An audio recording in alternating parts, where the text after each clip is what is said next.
Hola, ¿qué tal? Mi nombre es Dennis Small. Estamos a viernes 30 de octubre y es el mes, ya casi se acaba el mes, pero es el periodo donde en Estados Unidos se conoce que muy a menudo existen las sorpresas de octubre. Se les dice así a las sorpresas de octubre porque es muy común que especialmente en los años electorales, especialmente las elecciones presidenciales, suelen haber sorpresas en octubre, ya sea sorpresas intencionales que la gente hace a propósito políticamente para cambiar el curso de la elección, o si no, cambios que ocurren o sorpresas que ocurren simplemente fuera de control de la gente. Eh, pero estamos en ese periodo de sorpresas de octubre y en particular es posible, aún a estas alturas, con la situación muy avanzada en la dirección de las elecciones, que oficialmente es el 3 de noviembre, el martes que viene, pero ya ha habido decenas de millones de personas que han votado y también seguramente después del 3 de noviembre van a estar llegando boletas electorales con los votos. Es muy probable que no sepamos el mismo 3 de noviembre cuál es el resultado.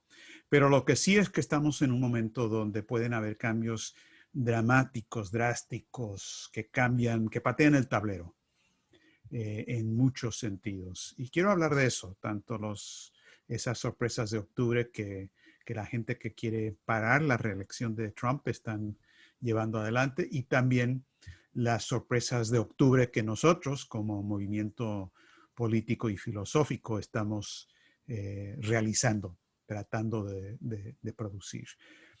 Primero, creo que la situación quizás más explosiva en lo inmediato está en la relación de Estados Unidos con China, porque claramente hemos estado al filo de la navaja de un posible conflicto hasta militar.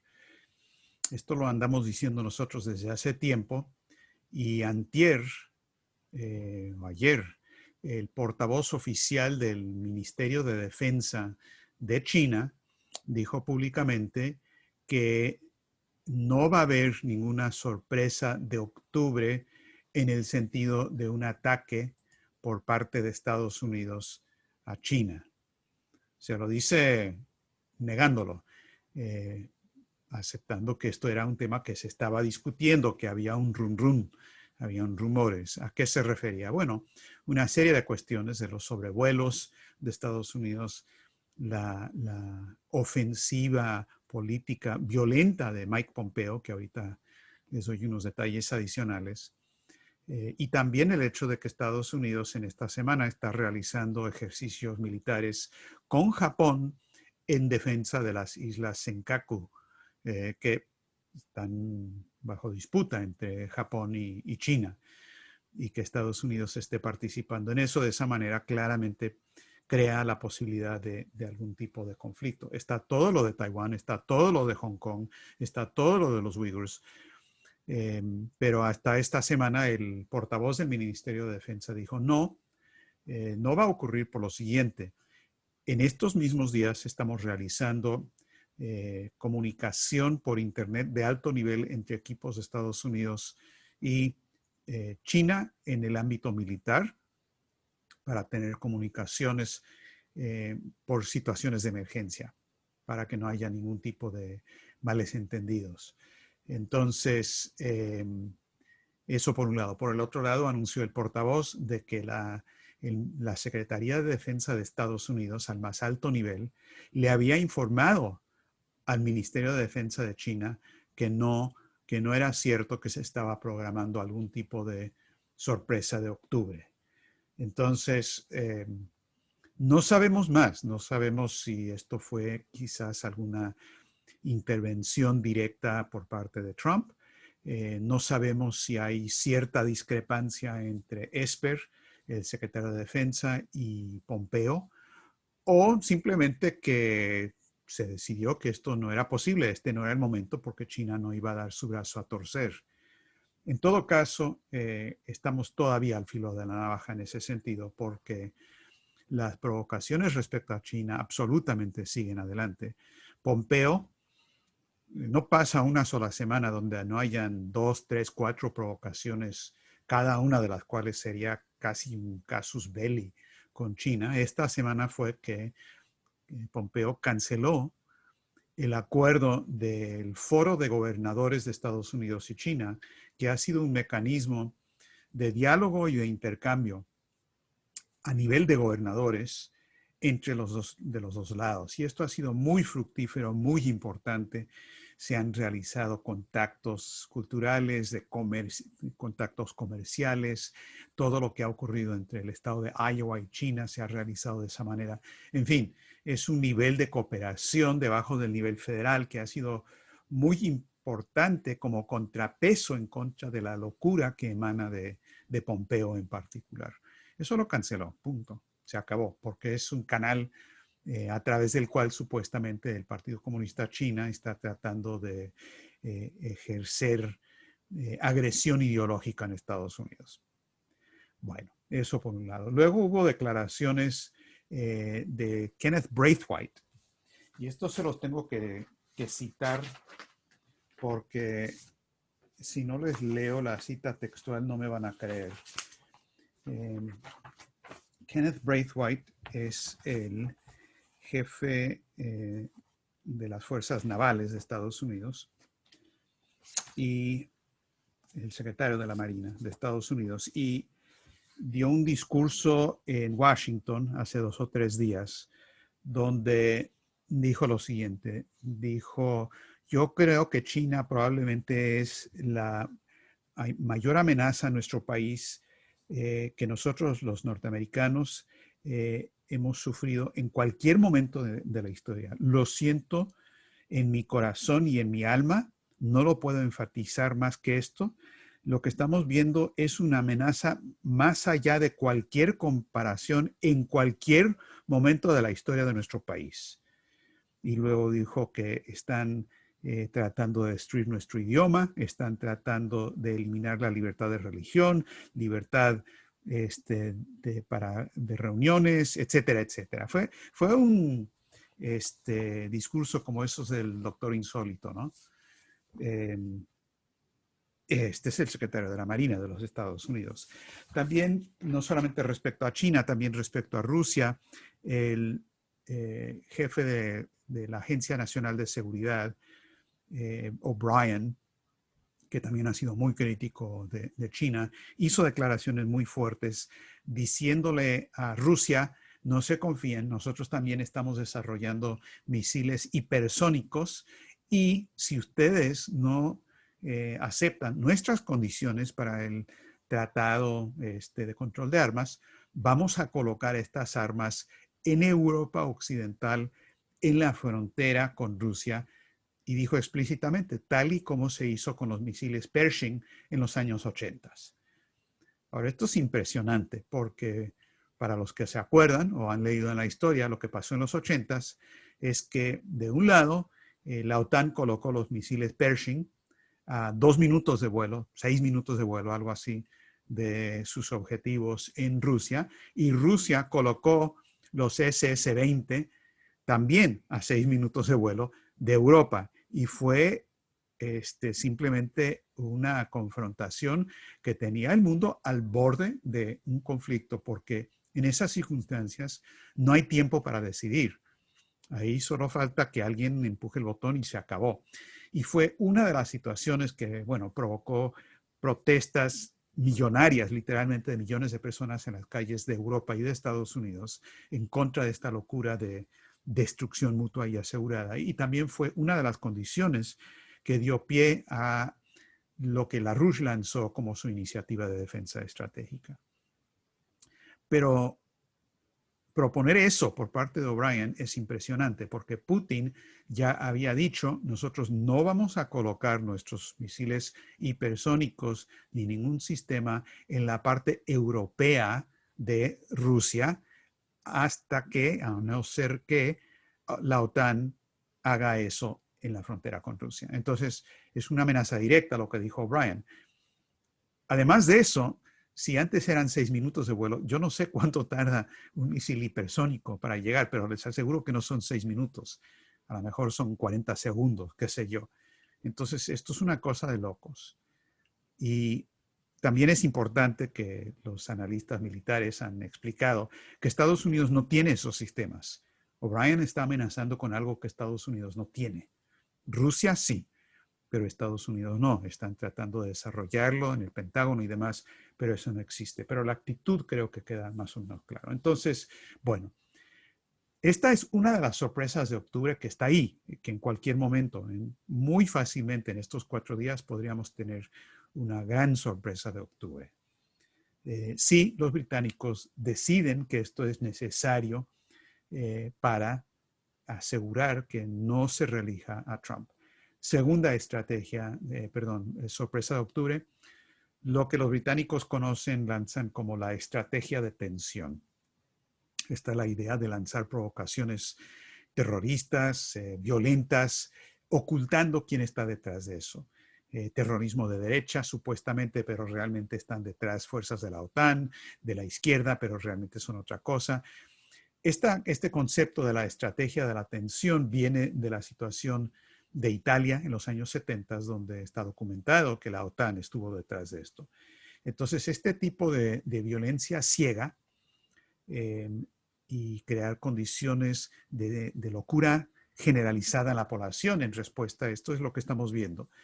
Primero en las calles de Estados Unidos. Ha habido violencia descarada en Filadelfia, Nueva York.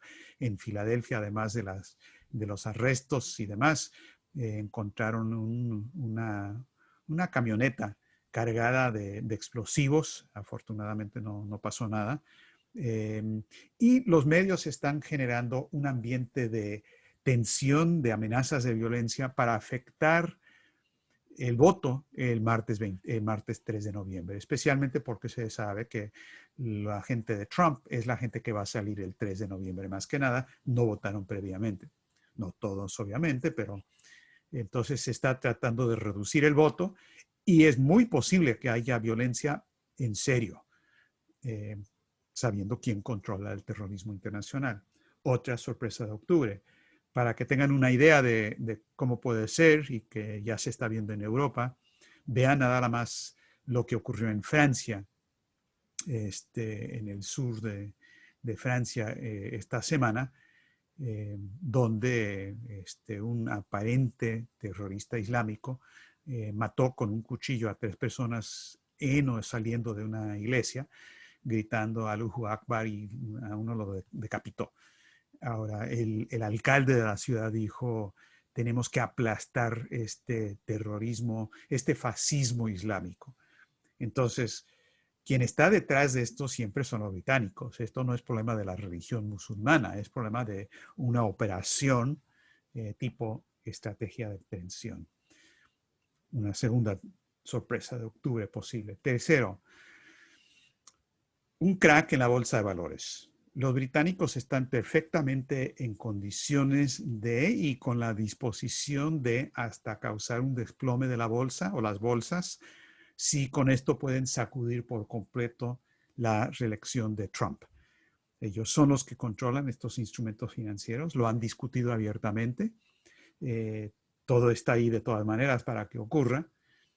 Es un talón de Aquiles tremendo de Trump porque él insiste en esta idea de que el alza en la bolsa de valores equivale a la recuperación económica, lo que no es cierto, pero él sigue con ese talón de Aquiles, que es una visión falsa de la economía.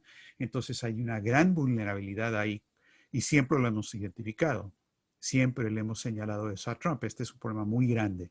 El que suba la bolsa del Dow Jones no significa que la economía va bien, todo lo contrario, es especulación. El segundo punto de gran debilidad de Trump en esta cuestión electoral, otro talón de Aquiles muy grande que los británicos y los demócratas están tratando de aprovechar, es la cuestión de la pandemia y el COVID. Porque si bien es cierto que Trump y en Estados Unidos se han hecho cosas magníficas con la cuestión de la vacuna, con un desarrollo de posibles vacunas que ya estamos cerca, no se sabe cuándo, pero en un tiempo increíblemente corto, y se hizo con logística militar, con gente clave para poder hacer eso, que sabe de logística. Lo que se hizo fue poner 5 o 6 vacunas simultáneamente en las pruebas más avanzadas, y también hicieron lo que nunca se hace, pero ya han producido millones y millones de dosis de todas las vacunas para tenerlas listas para ver cuál gana primero, para no tener que esperar luego para producir todo eso. Por supuesto, eso no es rentable en términos financieros, pero es muy rentable en términos de la economía física. Y no solamente se han producido, sino que ya se han enviado, desplegado, están en centros de almacenes y todo, con la refrigeración necesaria, etcétera, etcétera. Entonces, esto realmente ha sido una movilización exitosa, no solamente en Estados Unidos, ni hablar en Rusia, en China, en otros lados también han hecho eso. Pero para aclarar, esa parte de lo que ha hecho Trump ha sido muy eficaz y correcto. Por el otro lado, tenemos una situación de contagio que está fuera de control. Y por más que Trump diga que esto ya se resolvió, ya estamos bien, eso no es cierto. Estamos mal. No solamente hay más y más contagios, ya estamos casi al nivel de 80,000 por día. Parte de eso se debe a que se está haciendo más pruebas con los tests, ¿no? Y es verdad que se han hecho más, no lo suficientes, pero más. Pero eso no explica el aumento total, ni por mucho, porque lo que está aumentando, además del nivel de contagio, son los casos positivos, es decir, el porcentaje positivo. Y en general en la epidemiología se considera que cualquier nivel superior al 5% es peligroso y un gran problema. En Estados Unidos habíamos estado entre 3 y 4% hace un poco, pero ahora está en más del 6% y tenemos 10 o 3 estados donde en más del 10% y hay algunos donde están el 43%.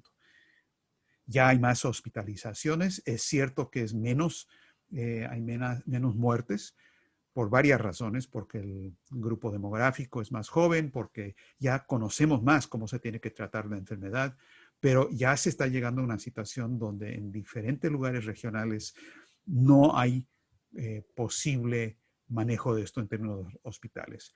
Es un segundo punto muy vulnerable de Trump, que los británicos, la inteligencia militar británica, identificó tal cual hace más de un mes, hace 2 meses, con instrucciones a los demócratas: enfaticen el tema del COVID. Y es lo que están haciendo. Lo hace Kamala Harris, lo hace Nancy Pelosi, y hasta lo hace Biden cuando llega a poder leer lo que tienen en el teleprompter, en el teleapuntador. Pero esa la línea, que desafortunadamente sí es otro talón de Aquiles de Trump. Y es muy real. Hay cierto momento donde la versión, el relato, no importa tanto como la realidad como tal. Y estamos en ese tipo de momento. Ahora, algunos dirán, bueno, pero ¿realmente los británicos están dispuestos a desatar ese tipo de sorpresas de octubre? ¿Una guerra con China? ¿Terrorismo ciego en todo el sector occidental? ¿Hundir la bolsa de valores? Absolutamente. Están dispuestos, lo han hecho en el pasado y han dicho que lo harán en esta ocasión. Resulta que el artículo principal de la portada del Economist, que es el portavoz de todos los intereses financieros de Londres, tiene en su portada esta semana la bandera de Estados Unidos y con la consigna, o más bien el encabezado principal: las elecciones en Estados Unidos, ¿por qué tiene que ser Biden? No pregunta, sino afirmación, explicación de los británicos. ¿Por qué tiene que ser Biden? Entonces eso nos dice mucho. Bueno, pero nosotros también tenemos sorpresas de octubre. No, ellos no son los únicos. Y bueno, la mayor sorpresa es que la realidad misma de la situación estratégica internacional y el fermento político que estamos viendo abre posibilidades muy grandes. Primero quiero decirles unas cosas que dijo Roger Stone, asesor Trump de hace décadas, no forma parte de su equipo en este momento, pero que, como saben, es amigo nuestro, ha participado en conferencias nuestras. Hace 2 días habló en otra conferencia y él dijo lo siguiente: miren, primero, lo que pasa es que Biden se está escondiendo y eso es sensato porque no puede, mientras menos hable mejor. Trump, dijo, es como un guerrero feliz. Está en la batalla, le encanta, anda bien, pero, dijo Roger Stone, no hay que ser triunfalistas. Esto no es una batalla que hemos ganado. Esto está al filo de la navaja. Y dijo que él había visto los detalles de las encuestas y los grupos demográficos donde han habido cambios significativos en los últimos meses hacia Trump. No ha sido la base típica de Trump, ha sido entre negros e hispanos. Y que a entender de Roger Stone, estos son los 2 grupos claves. Dijo, si yo estuviera dirigiendo la campaña de Trump, que no estoy haciendo, yo me metería ahorita en serio en los medios de habla hispana en Estados Unidos, especialmente en Florida y otros lados. Bueno, y también con los negros. Ahora, lo que sí está pasando es que hay unos cambios significativos que están ocurriendo en la población negra. Lo que dicen los medios no es cierto. La población negra en general no está con Biden. Siempre habían estado los negros con los demócratas por general, pero ahora hay un proceso de una explosión política que no está bajo control de los británicos. Les doy un ejemplo. El vicepresidente del Consejo Municipal de la ciudad de Flint, Michigan, que está muy cerca de Detroit, es parte del centro industrial de Estados Unidos. Este señor que se llama Maurice Davis, demócrata de toda la vida, negro, dirigente, etcétera. Él fue a una reunión de la campaña de Trump y dijo, yo he sido demócrata toda la vida, tengo 64 años de edad, voté por Hillary Clinton, pero este año decidí votar por el presidente Trump. No soy lamebotas, no soy un Uncle Tom, un tío Tom, no soy ninguna de esas cosas. Soy alguien que vive en una comunidad pobre, empobrecida. A gente aquí las están, hay desahucios, desalojos, la gente está perdiendo todo. Cuando Trump dijo, no tiene nada que perder si votan por mí y no con los demócratas, eso es verdad. Yo ya me fastidié y estamos cansados de sufrir y que nadie se preocupe por nosotros. Yo voy a votar por Trump. No soy simpatizante de Trump, soy simpatizante de Estados Unidos, pero este año voy a votar por Trump. Es indicativo del proceso que está ocurriendo. Nada más para que tengan una idea de cómo está funcionando eso. Ahora, ¿qué más es importante? Bueno, lo que es fundamental en este tipo de situación son los flancos que nosotros hemos abierto, como por ejemplo con la iniciativa de Helga de inmediatamente lanzar una gran operación internacional para abordar la crisis de la hambruna en África y la inanición que está viviendo el continente y usar eso para unir fuerzas que uno no pensaría que estarían del mismo lado. Alimentar a los africanos y no solamente alimentarlos, sino crear las condiciones de infraestructura, de industria, de agricultura para que ellos puedan seguir haciendo eso. Juntar eso con lo que se tiene que hacer con los granjeros en Estados Unidos, los agricultores, que ahorita la economía los está destrozando, con la población negra en Estados Unidos y juntar lo que serían fuerzas dispersas que quizás se considerarían que están de lados opuestos y establecer, pues, lo que Helga llamó un comité de la coincidencia de los opuestos, tomando eso de Nicolás de Cusa con su coincidencia oppositorum, la coincidencia de opuestos.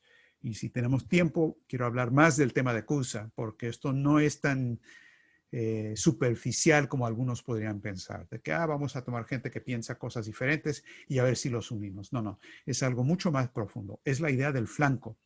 Es la idea de que si uno concibe una actividad, un programa, una iniciativa, a un nivel superior al de las contradicciones de los grupos existentes, uno puede llegar a una solución, pero uno tiene que concebir eso en un nivel de solución que no está a la vista dentro de los elementos planteados.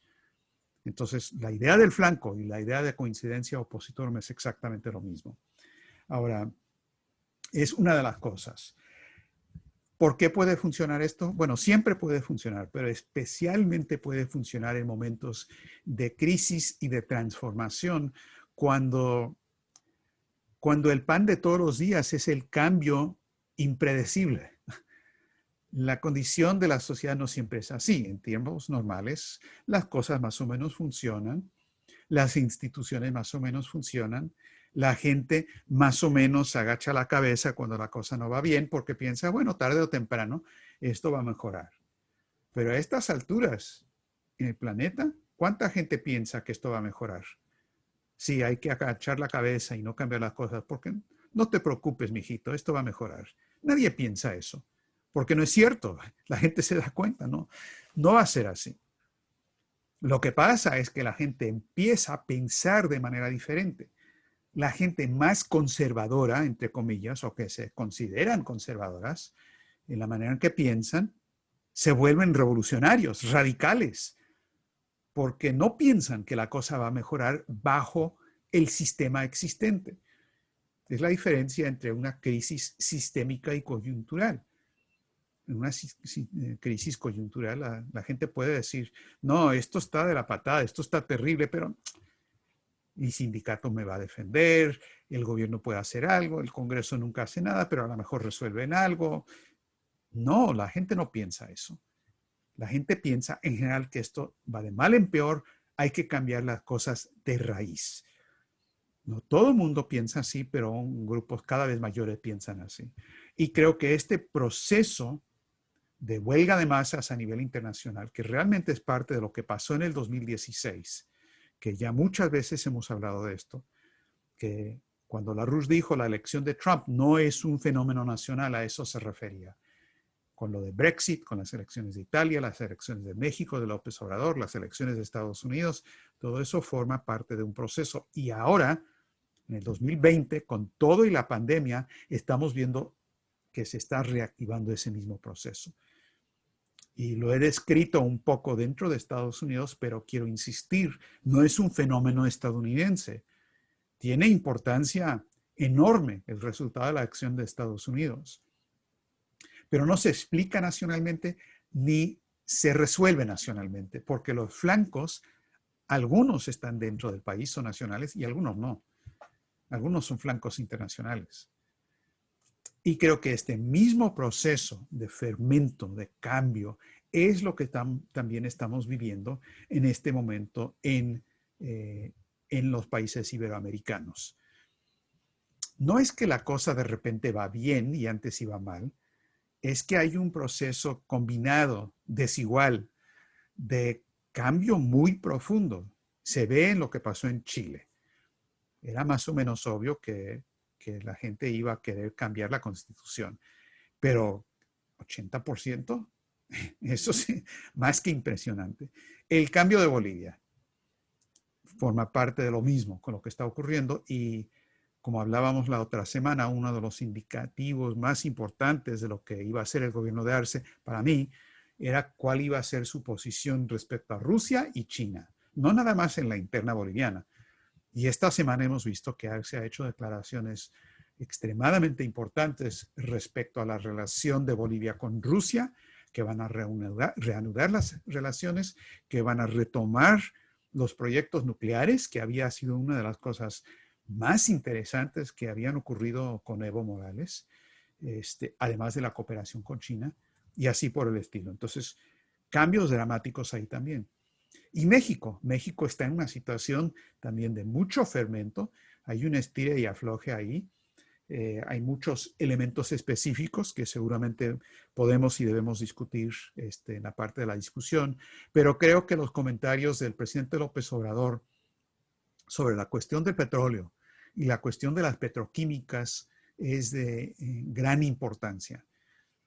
Cuentas resumidas, muy resumidas, que ante la presión de Estados Unidos, de varios congresistas, muchos congresistas y senadores, que escribieron una carta diciendo que a Trump hay que presionar a México porque no se vale que ellos impongan límites a la inversión extranjera en el petróleo y demás, porque aunque no viola las condiciones del acuerdo reciente entre Estados Unidos, México y Canadá, sí viola el espíritu. O sea, viola lo que nosotros queremos en Wall Street. Y tienen que admitir que no está contemplado dentro de ese acuerdo, tal y como lo dijo López Obrador.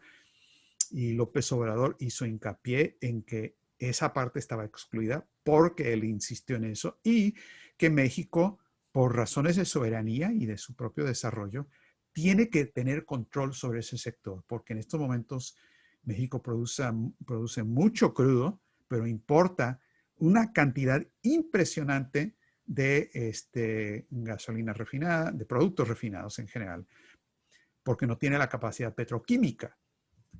Es el mercado número 1 de Estados Unidos en cosas refinadas. Entonces, eso es impresionante.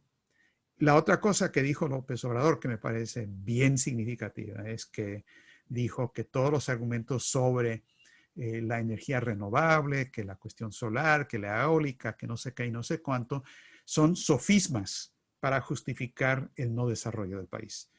Entonces, estos elementos me parecen importantes. Hay otros también, pero estos elementos cuestionan los axiomas del sistema existente y por lo tanto apelan a una base histórica muy fundamental en México del nacionalismo verdadero, no simplemente declaraciones radicales.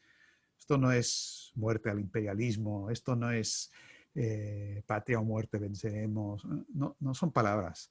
Es algo históricamente profundo y significativo y que tiene contenido y que tiene el germen de una solución. Por eso yo le doy mucha importancia a esa parte de lo que está pasando en este momento en México, visto dentro de este contexto internacional. Estamos pues en un momento donde quienes dominan las ideas de Nicolás de Cusa, de la coincidencia opositora, las ideas de Lino LaRouche, y por lo tanto su exgeneración es un asunto estratégico, quienes dominan y pueden actuar en base a esas ideas tienen la posibilidad de salir adelante y también ser victoriosos para acabar con este sistema caduco.